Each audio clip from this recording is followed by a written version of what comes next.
Mwaso. Naam. Joba. Sawa.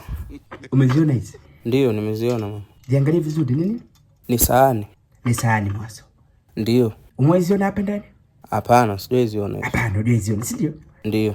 Kwa maana hiyo mama wangu Mwaso, hizi sahani ni mpya. Brand new. Sasa Mwaso, nikukute. Yaani nasema nikukute. Nikukute.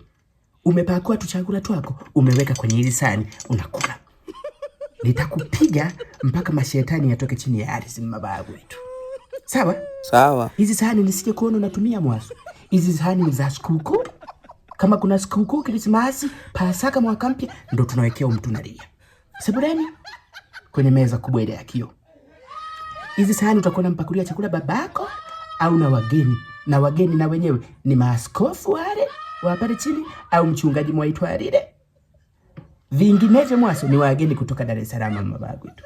Kama sio wageni kutoka Dar, hizi sahani nisione mtu anatumia ndani. Umenielewa? Nakuelewa. Wait kiaga tu. Nikute umetumia sahani zangu za udongo. Sio umeziona? Ni za udongo na nini? Hizi ni wageni kutoka Dar es Salaam au maaskofu au mchungaji mwaitwa lile. Au sikukuu. Tofauti na sikukuu, mtu asiguse hizi sahani. Jidai unakielewa? Nikute umezitoa.